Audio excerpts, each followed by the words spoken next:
my goodness. Good morning, good afternoon. Whatever it is for you, I hope you're having a fantastic day. My name is Zach Schaumler. This is Strong Opinion Sports, episode 487. Welcome in. This will be the last episode I ever record of Strong Opinion Sports in this room. Now, we will do more episodes. I probably should have phrased that differently. But I'll never be recording another episode of this podcast in this room ever again. Say goodbye to the curtains. Say goodbye to the dark lighting. I like it. I don't know if people like it. I don't really know. I don't really care. Last time ever doing it. So enjoy how it looks now. It will look differently in the future. I do also want to say today is Monday, May 30th. It is Memorial Day. Happy Memorial Day. I hope you're doing something with your family today. Remember, today is a day where we, frankly, we mourn U.S. Army personnel and people who died in the U.S. Armed Forces. I've got a lot of friends most of my friends are in the Air Force. I've got one friend in the Navy. Got a couple of friends who were MPs in the Army, but I just want to say thank you for your service to anyone out there who's watching and listening who is in the Armed Forces. And I got to say today, so not to get political, I guess, but our country concerns me. Let's start there. Like, there are a lot of things about our country I would change, and I don't know how I would change them, but there certainly are problems with our country. But I read like global news. I read some news today. You know, a politician and rapper got shot to death in India. There's monkeypox in Africa everywhere and all over the country, the world now. And you read about Ukraine, and there's just horrible stuff happening all over the planet. And despite our problems, I'm really glad to live in America. I'm fortunate and grateful that I was born here and got to grow up here and live my entire life here in the U.S. And despite our problems, don't lose sight of that. I really think that I just, gosh, we have a lot to work on. We have a lot to change, things that I'd like to see change in my lifetime. But we also, man, it's better than a lot of places on the planet. And it's easy to lose sight of that sometimes. So happy Memorial Day. I hope you're doing something with your family. I usually go camping on Memorial Day. I am moving tomorrow. So, today it's 3:28 in the morning. I'm up early recording the podcast. Got one more podcast to record after this. Then I'm going to return my internet box and pack up my studio and my stuff and get on a plane and fly out of here. Now, let's jump into the show.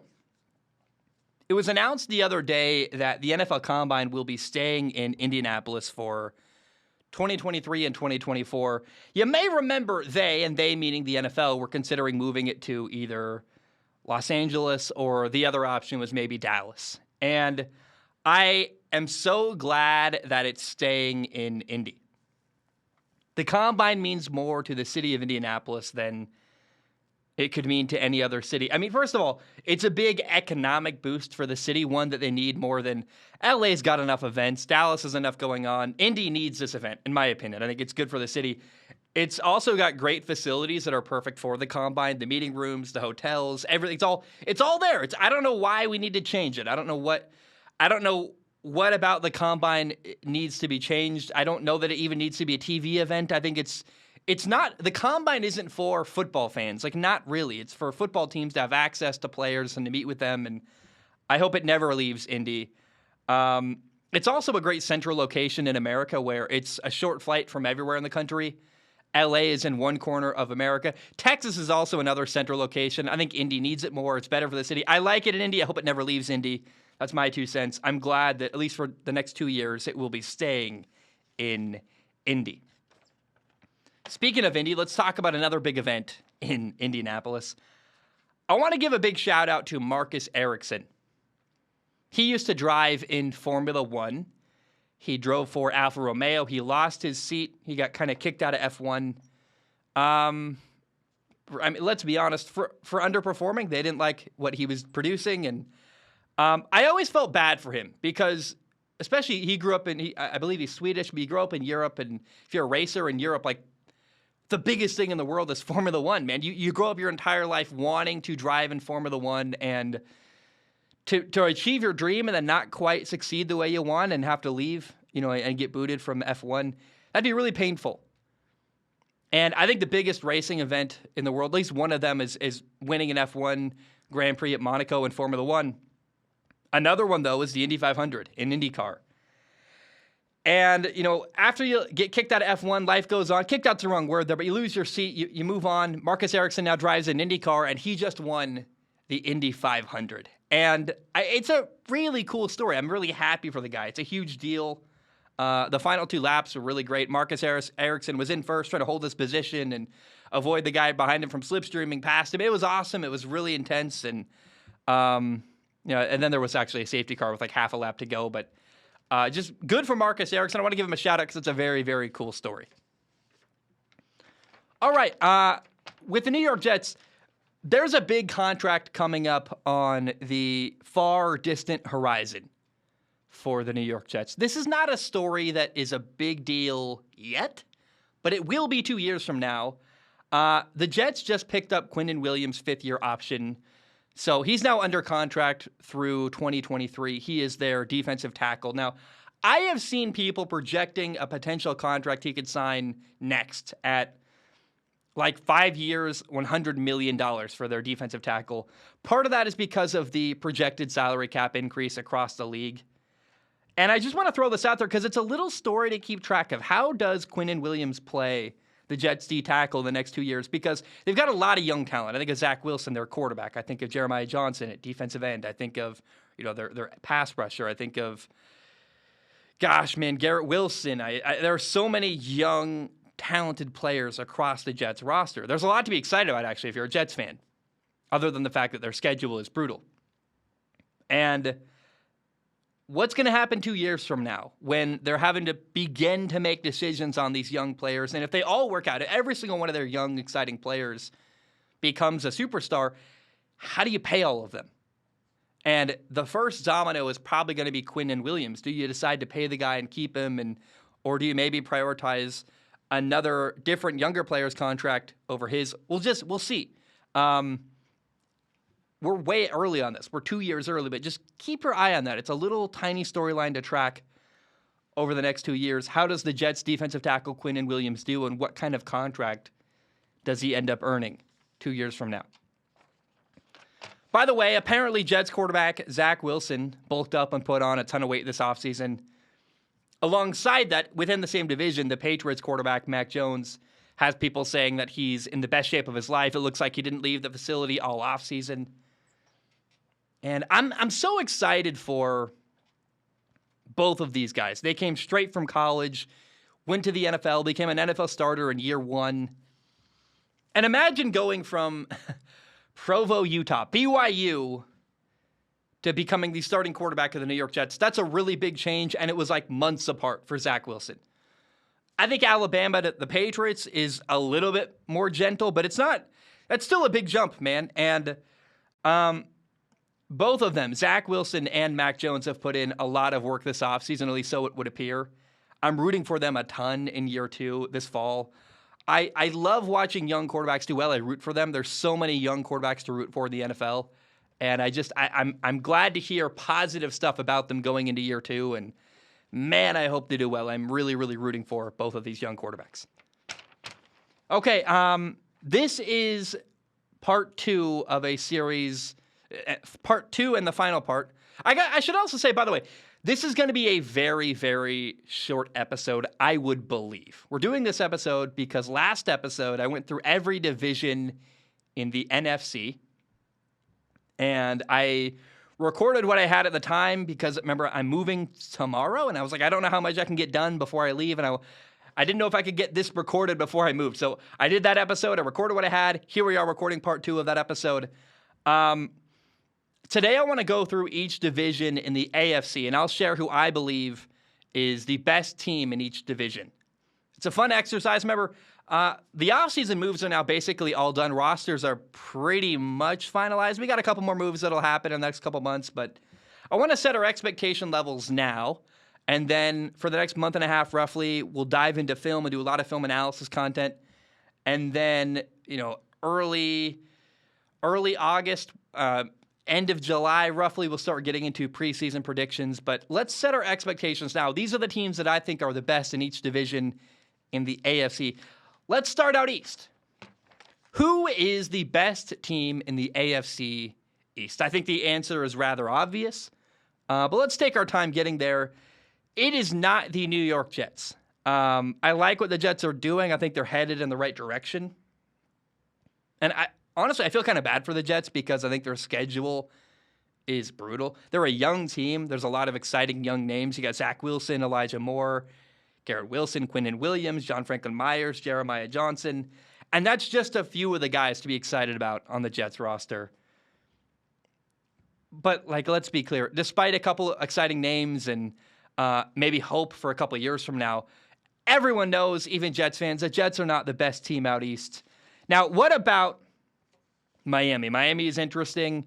They got a new coach, Mike McDaniel. They've got a new star receiver, Tyreek Hill. He's going to be paired up with Jalen Waddle. Tua's at quarterback. They got a new offensive system. Miami's intriguing. I'm really excited to watch Miami, but excited to watch them is different than they're the best team in the division. And even New England, the Patriots, they are not the top dog out east. I really respect Bill Belichick, their head coach. They're going to be a good team. They are every year, and they're going to be a tough team to beat. And I think Mac Jones, their young quarterback, could be even better this fall in year 2. So it's not like New England's going to be bad, but the Buffalo Bills are easily the very best team in the AFC East. Frankly, I think the Buffalo Bills are a Super Bowl contender. And they've got one of the best quarterbacks in the entire league. You could argue, I think he's an elite quarterback, Josh Allen, their young quarterback. He can do everything. He can run. He's got a massive arm. He's incredibly accurate. He can create outside the pocket. They got Stephon Diggs at receiver. They've got a good tight end. They got an awesome defense. They added Von Miller, by the way. Buffalo is the best team in the AFC East. They are ready for a deep playoff run. And I think the best thing to say is that Buffalo, they're the beast in the East. How about down south? Who is the best team in the AFC South? It's not Jacksonville and it's not Houston. They are both rebuilding with new head coaches. So the best down south has got to be either the Indianapolis Colts or the Tennessee Titans. Now, I believe the Colts are the best team in the AFC South. Frankly, though, I think these two teams are pretty similar. Indy's got a star running back, Jonathan Taylor. Tennessee has their star running back, Derrick Henry. Both teams have good defenses. I think the Colts' defense is slightly better. They've got DeForest Buckner, Yannick Ngakoue. Kwity Paye is a player I expect to have a breakout year in year 2. Kenny Moore at corner. They added Stephon Gilmore at corner, former Defensive Player of the Year. But Tennessee's got good defenders, too. They've got Jeffrey Simmons. Kevin Byard comes to mind. He's an incredible safety. He's got this. Go watch his interception last year of Matthew Stafford against the Rams. He was balling in that football game. When I look at Indy and Tennessee, I respect their coaches a lot. They're also both former players. Frank Reich in Indy, former NFL quarterback. Mike Vrabel, former linebacker for the Patriots. Both won. I don't think Frank Reich actually won a Super Bowl. I think he lost one actually with Buffalo, but both have been to Super Bowls. They're respected people who are former players. It's kind of weird how many parallels there are between these two football teams. Now, the difference, though, is at quarterback. These teams are very similar. But the Indianapolis Colts with Matt Ryan have a better quarterback. Tennessee's got Ryan Tannehill. There's a reason why they drafted Malik Willis. And, I think Titans fans could even agree. Ryan Tannehill is not your long-term hope at quarterback. If you think Ryan Tannehill is your long-term plan, good luck. Now, the Colts are the best team down south, in my opinion, because of their quarterback. Their new quarterback, Matt Ryan. That's the difference. I think the Colts are slightly better as a roster, slightly better defense. I think, we'll see how Robert Woods does as the new receiver in Tennessee, but I think the Colts are slightly better. Tennessee can certainly challenge them, but the difference in my mind is the Colts' new quarterback, Matt Ryan. Matthew Stafford, what am I saying? The Colts' new quarterback, Matt Ryan, and that is a difference why the Colts are slightly better than Tennessee. How about up north? Who is the best team in the AFC North? Let's start here. Pittsburgh has a ton of talent. I like their defense. I like the additions they've made in all kinds of little positions around their roster, but look around the North. Think about this.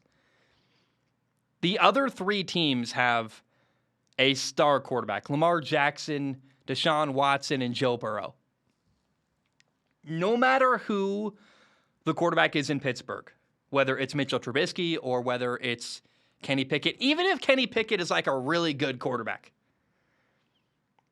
Pittsburgh is going to have the fourth best quarterback in that division for at least the next 5 years. Not even because of Kenny Pickett, but because of how good Deshaun Watson is and Lamar Jackson is and Joe Burrow. It's just going to, I don't see a reality where anytime in the next 5 years, Pittsburgh doesn't have the fourth best quarterback in that division, which is a crazy thing. Like, it's just how good the other quarterbacks are in their division. Now, quarterbacks are not everything.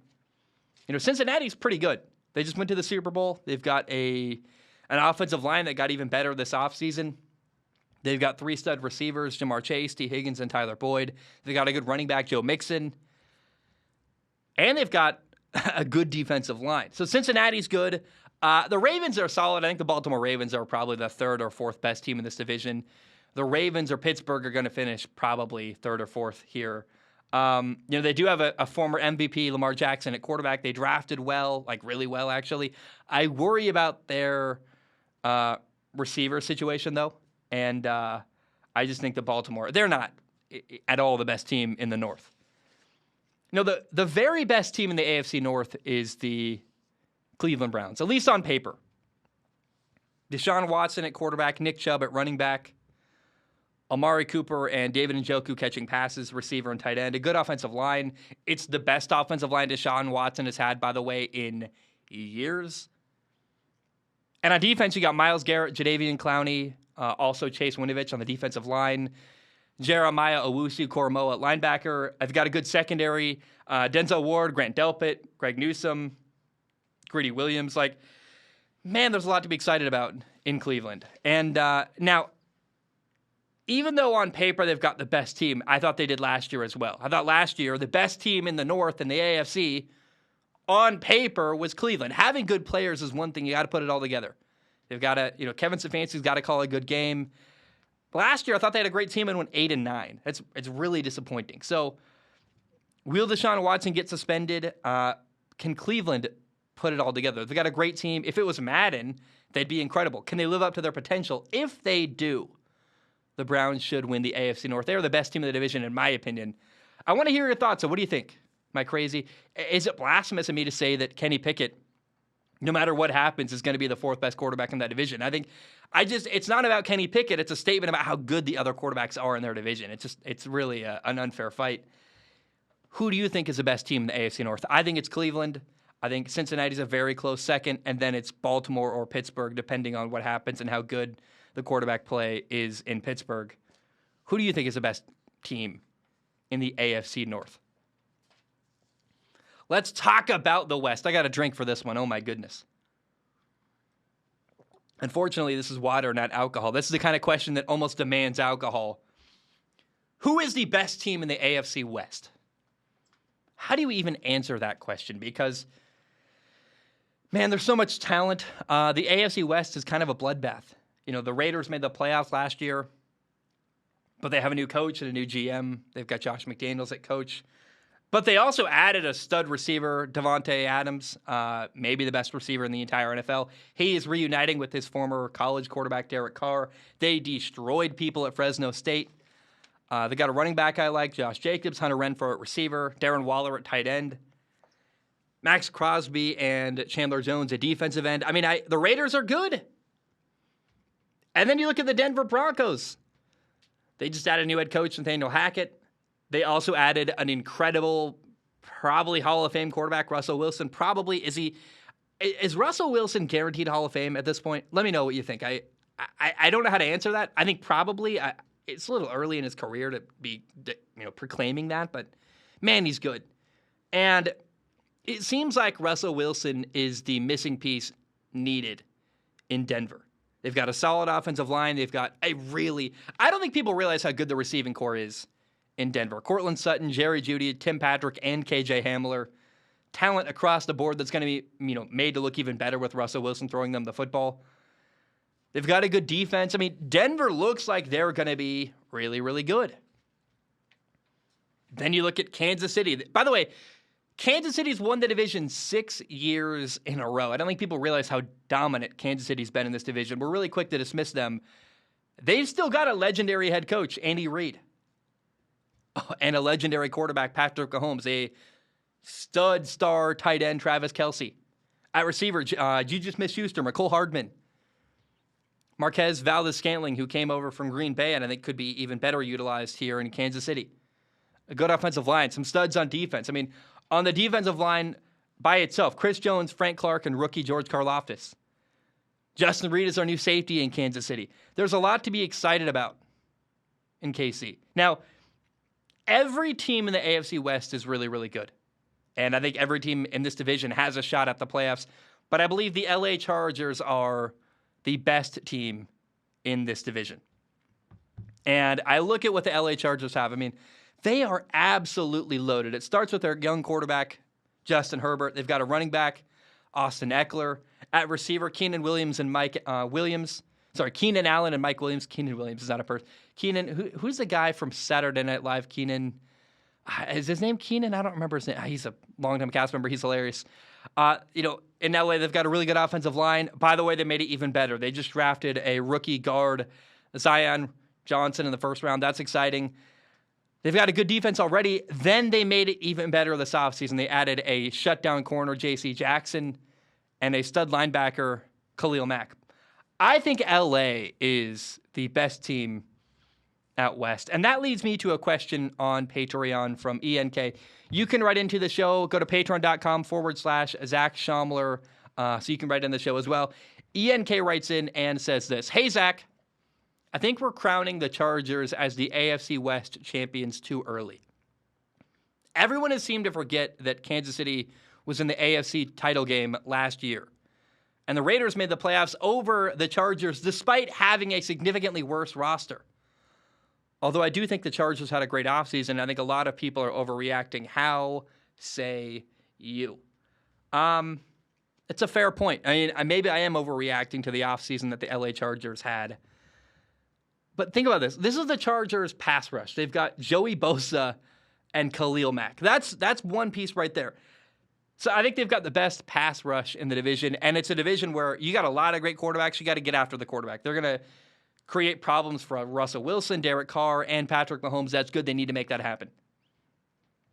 Then this is the secondary in LA. You've got Derwin James, Asante Samuel Jr., and J.C. Jackson. In my opinion, I don't think I'm overreacting. I think LA is the best team out west. Now, they still got to follow that up with wins. They could have the best team on paper and not win the division, but on paper, it's unreal what LA's put together, and I think LA, the Chargers, are the best team in the AFC West. Okay, Matt's Card Shop writes in on Patreon. He says, hey, Zach, hope you're doing well. I listen to you regularly and heard you mention that you are moving. Not sure if I've missed the memo, but where are you moving to? Thank you, Matt. So you got to listen to my other podcast, Zach Schaumler Talking. I think that's the best place to hear the rundown. Here is the long and the short. I thought I'd talked about this before on this podcast. Maybe I haven't. If I haven't, I'm sorry.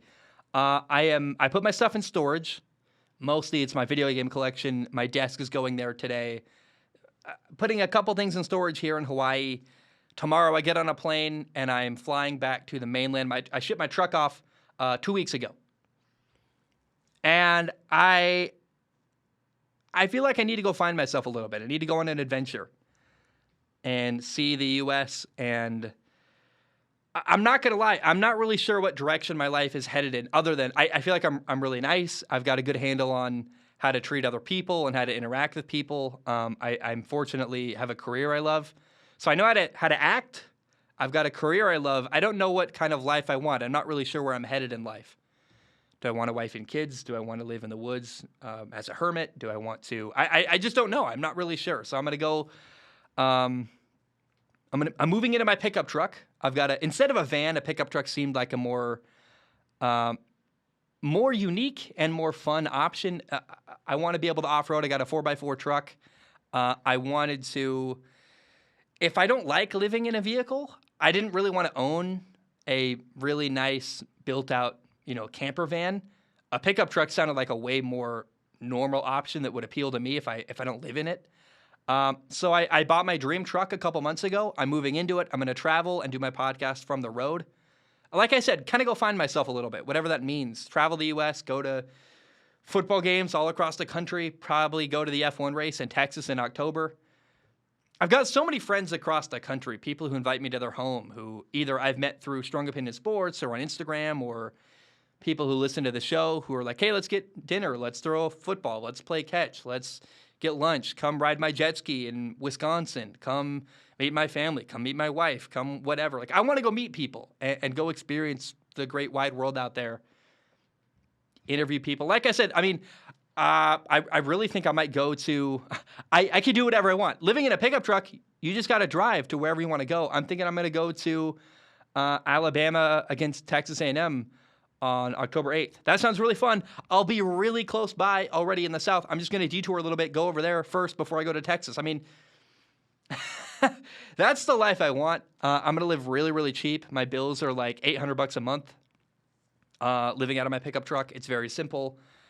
It's weird. I think for people who don't know, like I'm going to shower at Planet Fitness and I'm going to cook really cool meals out of my truck and live like a nomad. I've got a really good plan for my desk I got to build. So, today's Monday. I fly out Tuesday, pick up my truck on Wednesday. So Thursday and Friday, I'll be building a desk in the backseat of my pickup truck. Hopefully Saturday, be doing some kind of podcast or at least we'll be doing Zach Shelmer talking next Monday. So anyway, that's my plan. For those of you who don't know, I haven't really talked about it on this podcast.